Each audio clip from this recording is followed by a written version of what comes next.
We're going to make some pinch pots and we're going to put them together to make a whistle. Create a sphere and make it as nice and smooth as you possibly can. Then you're going to need to cut it in half so that you have two equal sizes. We're going to make a pinch pot with each of the halves.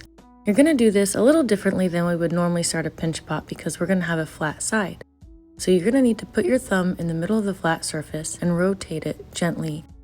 You want nice, even walls, and you don't want it to be thicker than your pinky. Take your time during this part so that you make sure that you're getting nice, even sides, because this is the body of your whistle.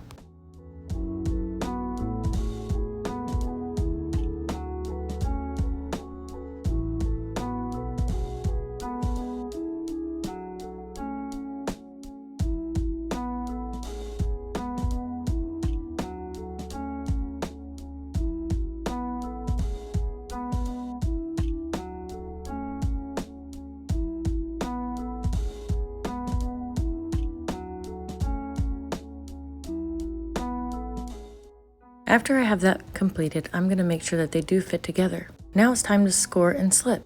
I'm going to use my needle tool and I'm going to score both halves of my sphere.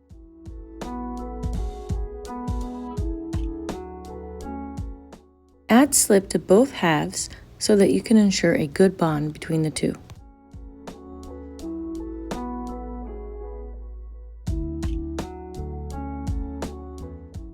This part can be kind of tricky and it's not very pretty, but you want to put both halves together and you want to gently blend your edges.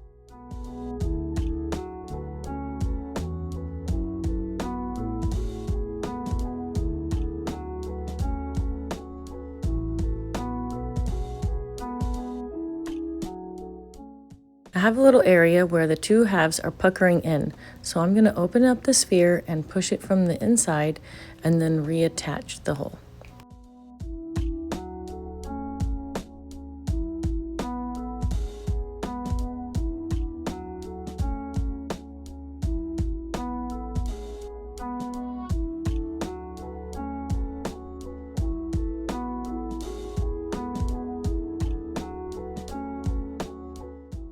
Now I spend the next several minutes blending in my seam and making a nice round sphere once more.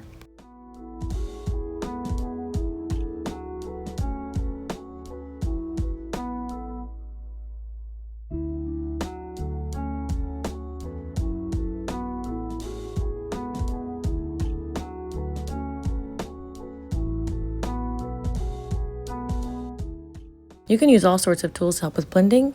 There are going to be plenty of popsicle sticks because those make great little tools and you're going to need to use it later.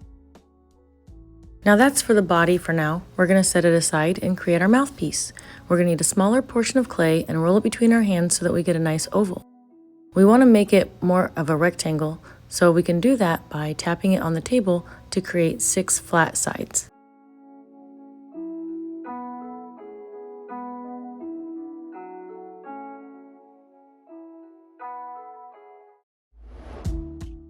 In order for our mouthpiece to fit the body of our whistle, we're going to need to cut the end of it at an angle. I'm going to go ahead and line it up on my sphere and mark out where I need to score. The mouthpiece needs to be at the top of the sphere so that it can create a straight line from the top of the whistle out towards the mouthpiece.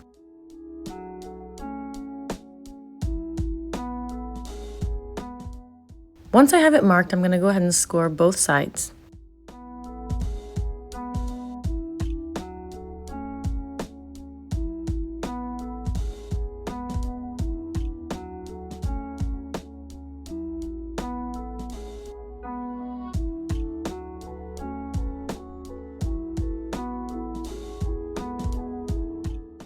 When attaching your mouthpiece, you want to make sure that it has a very good bond and you want to blend it out so that it is nice and secure.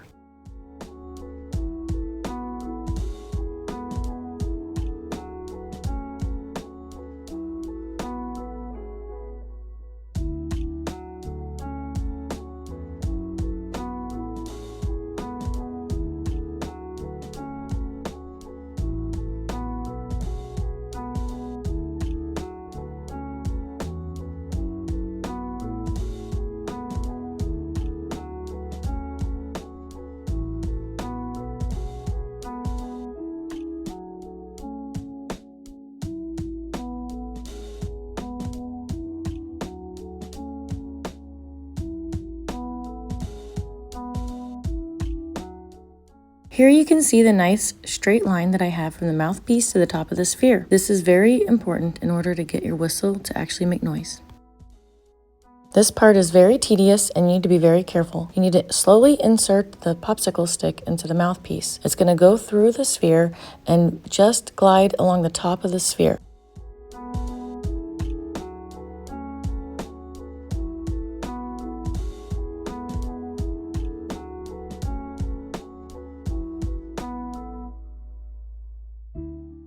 Here we're going to cut a square into the top of the whistle.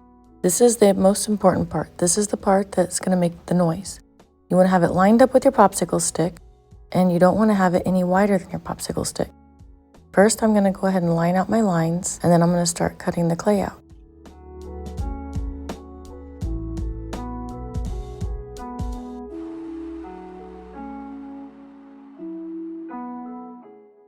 The back part of the square needs to be cut at a 45-degree angle. This is very, very important. Do it slowly and pull the clay out a little bit at a time if you need to. There cannot be any clay left inside. You want a nice clean cut. Any extra clay in there will create a blockage and your whistle will not work.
Once your opening is nice and smoothed out and you don't have any clay left in there, you can remove your popsicle stick. Do this very gently because you don't want to pull the clay. This might create more blockages in your mouthpiece so that you may need to go back and remove some more clay. You can try your whistle at this time. If it doesn't work, go back and make sure that you don't have any more blockages and you may have to readjust your angle. This may take a few minutes, but it is trial and error. I can't say enough that it is very important that your mouthpiece and the opening are lined up at the top of the sphere. If they're not lined up, then your whistle will not whistle.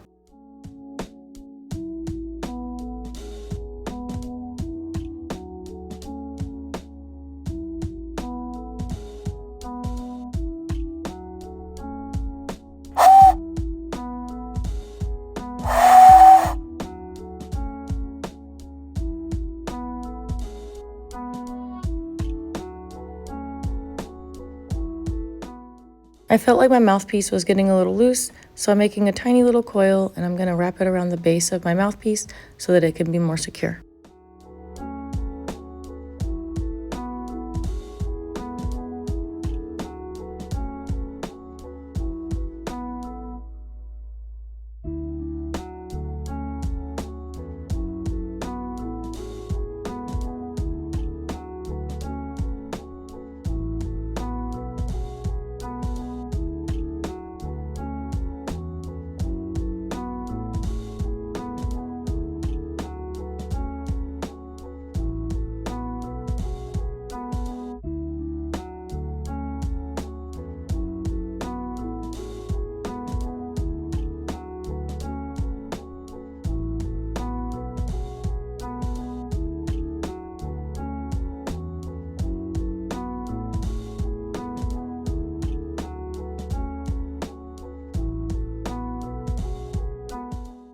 Once your whistle is working, then you can turn it into any creature you would like. Be very creative.